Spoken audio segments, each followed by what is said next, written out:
and this is Family Magic Weekly. We are the front end loader that heaps hundreds of pounds of horse manure into the garden of your vacation. Horse manure is fantastic for a garden. We're doing something positive. Okay. So, why did I use front end loader there? Well, we're taking a bit of a departure from our discussion of Disney parks this week, and we are discussing Diggerland, USA. Why Diggerland, USA? Because it's the only one in the entire country. They have them in England, but they have chosen West Berlin, New Jersey as the spot in the United States where they want to have this park. What is it? Well, it's simple, but brilliant at the same time. For kids, it is a construction site themed amusement park. Yeah. Would you say that's what it is? Yes. Yeah. So they took actual construction equipment and modified it to become amusement park rides. It's been open for a few years, and it is, 10 minutes from us? Yeah, it's about 10 minutes from us. I joke when I say they chose West Berlin. In some respects, it makes sense. It's probably about 90 minutes to 2 hours away from New York City, and about 30 minutes to 45 minutes away from Philadelphia. So, it's a fairly decent location for the Northeast. Yeah, it's where we are. We're close to a lot of major cities. Mm-hmm. We're New York, Philly, Baltimore, DC. They're all within a couple hours. So we decided, even though it's been open a couple of years, to take William for his 3rd birthday. And we didn't know what to expect, and they were having spring specials on ticket sales. Ticket sales are pretty average for a small amusement park. They are cheaper if you buy them online. I think we're kind of going to do this as a pro and a con, and I feel like the pro to buying online is the ticket price, but the con is that when you pre-buy, you have to go in a certain line when you get there. You go in the same exact line everyone else does. No. Because you print out a voucher. So the prepay and the annual ticket holders are in one line, and the walk up and buy at the window is a different line. Oh. And most people buy online or have passes, so that was a big long line, and then if you were buying right at the window, you could pretty much just walk up. So it seemed like a disadvantage as far as waiting. It's kind of counterintuitive. That's right. As far as waiting in line. And if you are a pass holder, you still need to wait in that line because you get a wristband for your entry for the park for that day. Yeah, and the park basically, what it has sort of construction equipment, like front end loaders, excavators, these sorts of things. Somehow converted to electrical power, I think. Because if you think of there was a bunch of construction equipment, there'd be these big, smelly diesel engines everywhere, kind of like the smell of the Tomorrowland Speedway, plus a million. Yeah. But no, there is no exhaust. One of them, I think there was. Yeah, they're not like refueling all that often, so I'm thinking there's some sort of battery or electrical power conversion, so like it doesn't stink when you're there, but other than that, it's a bunch of dirt and a bunch of construction equipment. You sort of do look like you're at a gigantic construction site. Right. We discussed this in depth, what we thought of the park, and there are a lot of pros and cons. One of the first things that we noticed that we were pleasantly surprised with is, despite it being a small park, it seems to hold a crowd pretty well. Yeah. You don't feel like you're packed in. We didn't end up waiting too long for anything. No, it doesn't seem particularly well laid out necessarily, but the one day we went there when it was packed, we were expecting the worst, and it actually was not that bad. A lot of the crowds though are sort of concentrated in lines, because one of the issues I would say there is these aren't your traditional amusement rides. They aren't designed with the idea of riders per hour, quick sort of ride operations. So it's a little the getting on and getting off, and the starting the ride or starting each individual truck that you're riding on can be a little slow.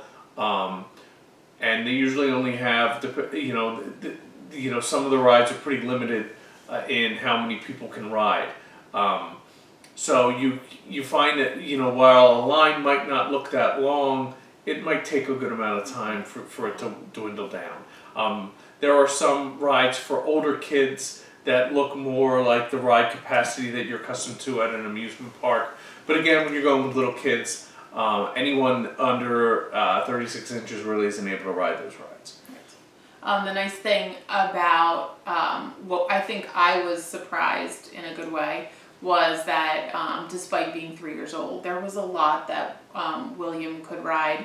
And I liked the fact, me being a mom, that he had to ride it on our laps. Yeah. So we got to enjoy it firsthand. There were even a couple rides that he was able to do by himself. Yeah. There is a really nice playground, which one of our cons was that there wasn't a whole lot of shade. However, at this really nice playground, our littlest was able to enjoy the swings because they were under shade. They had like a permanent canopy above the baby swings, which was really nice. So while William was running around on the playground with one of us, the other one had the little one in the swing, which that was, I said right there, that was worth the cost of an annual pass if you're close, because it was a very nice playground, and it seemed well kept. Yeah. They do have concessions. We did not eat there, but it seemed to be your standard sort of amusement park fare. So we can't really speak on how good it was though. But they do have I think they Chicken have two. fingers, hot dogs. Yeah, I think they have 2 different places that you can eat. Yeah. While you're there. Yeah. For the older kids and adults, they have things like the rock wall that you can climb. They have a rope course that you get tethered, and it's like a big jungle gym for adults, which looked kind of terrifying. They have, as Chris said, they have some things that are like larger capacity. They have what is the one that's there? The Spin Dizzy? The Spin Dizzy. Which looks more like a normal sort of carnival ride. Like a tilt-a-whirl? No, more like a roundup, I would say. But it's on the end of a bulldozer that spins around. It's kind of neat. But it looks kind of like a roundup. However, I think you're not standing like you are in a roundup. You are sitting. But it does just spin you and spin you and spin you. That would say might be the most thrilling of the rides there. They have one where they put you in the bed of a dump truck or a big, and they dump it, and you're like strapped in it as they dump. Yeah. William kept asking to go on that. There was like a height requirement on that he couldn't do it. A lot of things you can drive. For the younger kids, you can put them on your lap and they can steer, or you can. There's some rides that actually give them dummy controls, so you're actually the one steering it, and they're playing with the controls too for the much smaller kids. A lot of fun. Those are the ones that tend to have the longer waits because they are slow moving. You can tell when you get in the tractors that they put it on like or turtle speed, and then broke off the knobs so you can't adjust the speed, which is nice because then the kids, when they do get a hold of that, they can go crazy without it tipping over or going off course. But the con is that I found that you can get bored quickly just going around the course. Yeah. And there were multiple rides that were just going around a little course in a different type of tractor. Yeah. There's I'd say close to a third of the park is just this big long line of excavators. And one of the things you can do is you sit up in the excavator. Again, you can lap a smaller child in there if you're not comfortable with them doing it themselves, and they can just move dirt, like playing in a giant sandbox. They have those, and they have other ones, similar excavators, but they're outfitted with different things on the end to play different games. One is it's got a hook on it, and you're pulling ducks out of a barrel, and there's 5 or 6 of them in there, and you sort of manipulate the excavator to get the ducks out. There's one that's got a little like wrecking ball on the end of it, and you're knocking down bowling pins that are set up in front of you. There's one where it's a big pile of dirt, and there's a treasure buried in it, and you dig out the treasure. Those seem to be pretty popular. Again, it's one whole long row of the park. Really enjoyed those. Yeah. There's also a lot of like 4x4 rides, like be like these dirt courses set up, and guy drives you around on them. For adults, they have things for adults too, where you actually, I guess you have. It's called Diggerland XL. Yeah, it's like a construction fantasy camp. Yeah. I guess. Where they let you use the tractors and to demolish cars. Yeah, I don't think it comes with your. I think this is a separate thing. Well, I think it's a nighttime. It's an upcharge. Yeah. Where they sounds like a lot of fun. Yeah, they offer you with a radio control or a radio headset, and you're out there on your own. You're out there on your own in this in a backhoe. Oh, one of the other things that we didn't actually review, but I found really how enjoyable. Okay, as a parent, I found it enjoyable. William seemed to enjoy it. Was the second time that we went, because spoiler alert, we did end up getting passes because it wasn't like annual passes. Yeah, annual passes. Because if you pay for a day pass, you can pay for a day pass, and then when you're leaving that day, you can pay the difference between your day pass and an annual pass to get that, which I think is a great idea. Yeah, you can upgrade. You have you have to the end of that day to upgrade your. And William had such a great time that it was kind of a no-brainer since we live so close that we can just pop over. I think we popped over a couple times. Just we'll go for an hour kind of deal, which is great because they have free parking, so it doesn't really cost us anything to shoot over there. It's on a big theme park area, but there are, like I said, you're very close to Philadelphia and the New Jersey suburbs of Philadelphia.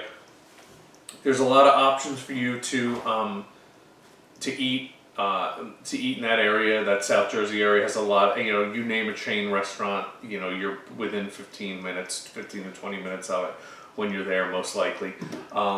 You're also, like I said, 30 to 45 minutes from Philadelphia. If it's something that you're driving a distance to and you want to make a day of, you can spend a half day. You can probably get a good amount of stuff done in a half day there. And then if you want to go into Philadelphia, there's plenty of tourist things to see there. I started to say and then diverted. We had the second time that we went back, we did, they have like a mining little sifting area. I don't remember what they called it. I'm sure Chris can put it right here. You're prospecting, kind of. Yeah, so you buy a bag of dirt, which I think it was like $5.95 or something. It was, I thought, reasonable. For a bag of dirt. And then you go to the, oh my gosh, I'm totally drawing a blank. I know what all this stuff is called too. They have it all set up that you can sift your bag, and there are gems, and they give you a gem card. You have like a screen, and you get sifted in the waterway. There's like a wooden... why are we having so much I never knew what it was. I don't feel bad about it. I never knew what this thing was called. So William had a lot of fun with that, and he's got his bag of rocks. Yep. Which he tried to eat. Don't do that, kids. He didn't. I don't think he knows he still has his bag of rocks because they're in hiding. Yeah. He kept licking the rocks. Yeah, he was curious. They have an arcade, which would be the bane of your existence there because what better Yeah, what better thing to do after you pay to get into an amusement park than to go put money on a card so your kid can play video games? And they have it set up perfectly that you can't get to any of the rides without passing it. So we, I think, threw $2 on the card and it's all gone. Yeah. But he thinks that that's something that we do now every time. They have a lot of special events, and you do, if you plan on going, need to check their website for their park times because it varies. It varies a lot. They do hold a lot of special events, which will close the park. They do like Boy Scout nights, and then they do special needs nights. They are seasonal still now, and we're filming this at the end of May. They don't open like. For holidays and things, they'll have special hours. Like upcoming is Memorial Day weekend. They'll be open Saturday, Sunday, Monday. But they don't open daily until mid-June. So, and even their park hours, I would say, are limited in comparison to other parks that you might be used to. Because we thought, oh, what a great thing to be able to do, pop over in the evenings in the summer. But I believe they close at 6. 7. Yeah. 6 some nights. 7. July it's 7. Like the middle of the summer it's 7. Yeah. Which brings up another thing. Speaking of the season, one of the things we found is that there was some confusion amongst the staff regarding like the ride operations. Like some of the excavators, it wasn't quite clear how long you had in them. Amanda and William were on one occasion, and eventually. A buzzer went off and it shut down, and then they come and they help you out and they bring the next person on. However, I went on next with William, and they just basically let us go, and I was on there forever, trying to get this last duck out of the barrel. We had them all but one, and then finally, we got bored of it, and the guy came over and said, "Are you guys done?" And we were like, "Yeah, we're done. We're good." So there's some confusion with that. It seems like they do hire a lot of younger kids, so some of them were sort of learning on the job. Right. Nothing too major, but that was something that we did notice. There isn't, we said earlier, there's not a lot of shade. It's just kind of out in the open. So there's not a lot of places to get out of the sun. So you definitely want to bring, except for the arcade. Yeah, except for the arcade. You definitely want to bring sunscreen. Yes. However, they do have a lot of fans set up, so they are. And I believe they are able to sort of cancel out some of the heat. So they did. But, I noticed the last time we went. It seemed like they were getting more prepared for the warmer weathers because they do have like park benches set out, and it looked like that they had like setups to have umbrellas posted. Which brings me to the next thing that we forgot to mention. We didn't forget to mention it. We just haven't mentioned it yet. Oh, okay. So we haven't mentioned it yet. But one of the things that we thought was a really good idea, being a small amusement park, they do need to have something to draw the crowds in. And we noticed that there were a lot of families there, like families in their entirety. And one of the positives to Diggerland is the deal that they have with seniors. So if you are a senior, you can get in for free. You go in as a non-participating senior. So you can go in and enjoy seeing your grandchildren play on the rides and not have to pay to go in. If you decide that you want to get on a tractor and ride it, then you would pay. Right. Because you'd be participating senior. But we thought, that would be great. We could definitely do that. Yeah. If you're a younger kid, you two of you can go, and one can just sort of watch the kid that's not going to be participating. Right. Which comes to our, would you recommend Diggerland? So I've had a couple people ask me. So as a local, I would recommend it as something to have an annual pass for, and not something to do as a day pass. I feel like the annual passes definitely worth the money because of the ability to just pop over and the fact that there's free parking. I mean, if we had to pay for parking every time, that would kind of be rough. But I don't know that. I don't know that I'd just pay for a day. Yeah. if we were traveling a long distance and it was like something to experience once. Yeah. But there are so many great parks in this area. Like we Yeah. have such great parks in the area. Yeah. I mean, if you have a little kid that is all about construction trucks, Yeah. then definitely, just because I mean William enjoyed it so much. Yeah. I mean, if you have kids that are like, I'd say 3 to 10 or 11, and you're within an hour of the place, I think it's a pretty good deal. Yeah. For the annual pass. Yeah. It's a good way to kill an afternoon. It's a good way to just one of those days where you just need to get the kids out of the house before they destroy it.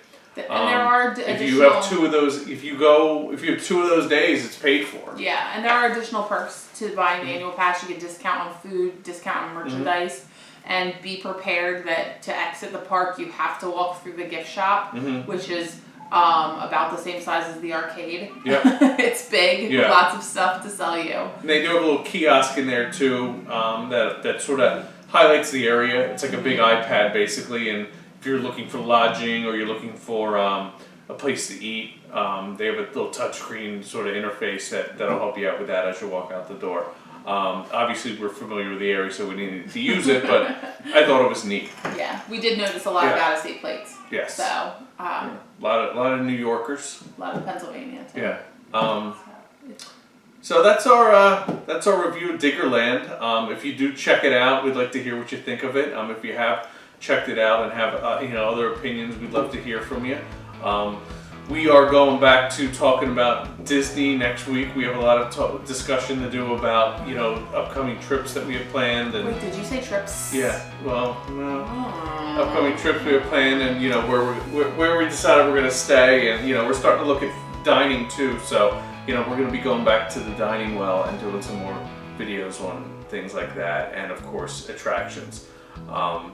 So if you don't already, please follow us on Twitter at Family Magic WKLY, Instagram, Facebook, and Pinterest, Family Magic Weekly. The now completely atrophied www.familymagicweekly.com is there too, if you're interested in what we were thinking about things 4 months ago. Thanks for watching. We'll see you next week. Have a good week and be careful.